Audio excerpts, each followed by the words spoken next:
சின்ன சின்ன விஷயங்கள் கூட நிறைய ஆசைகள் நமக்கு உண்டு. அந்த ஆசை ஒரு தீவிரமாகும் போது அதை லட்சியம்னு நம்ம சொல்கிறோம். எல்லா ஆசைகளும் லட்சியம் ஆகாது. சிலது நமக்கு ஒரு ஆசை, இந்த இடத்துக்கு போகலான்னு நினச்சிட்டு இருக்கேன், என்னைக்கு முடியுமோன்னு தெரியலங்கும் போது அது லட்சியம் இல்லை, அது ஒரு ஜஸ்ட் ஒரு ஆசை, அவ்வளோதான்.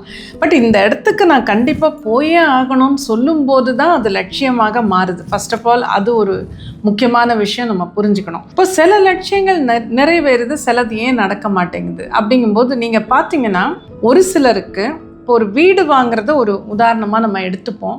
ஒரு சிலர் சொல்லுவாங்க, நான் வீடு வாங்கலான்னு யோசித்தேன், உடனே டக்குன்னு ஒரு வீடு அமைஞ்சுது, எனக்கு லோனும் இம்மிடியட்டாக கிடச்சிது, நான் ஒன்றுமே சிரமப்படலை, பெரிய முயற்சி எடுக்கல, டக்குன்னு முடிஞ்சிருச்சு, வீடும் வாங்கிட்டோம், கிரகப்பிரவேசம் பண்ணிட்டோம், கொடுத்துன வந்துட்டோம் அப்படிம்பாங்க.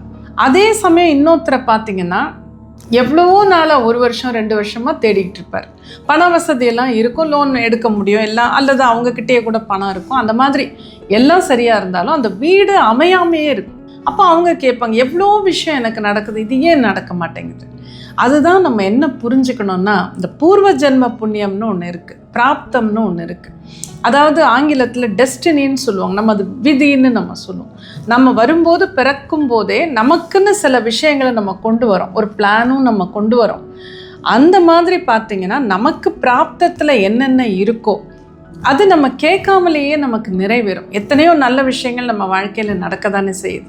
அப்போ நம்ம இது ஏன் எனக்கு நடந்ததுன்னு நம்ம ஏன் கேட்கறது இல்லைன்னா, நம்ம சந்தோஷமாக என்ஜாய் பண்ணிக்கிறோம். ஆனால் சில விஷயம் நம்ம விரும்புகிறோம், ஆனால் நடக்கலைங்கும் போது தான் இந்த கேள்வி, why is it not happening, ஏன் இது நடக்க மாட்டேங்குது அப்படின்னு நம்ம கேட்குறோம்.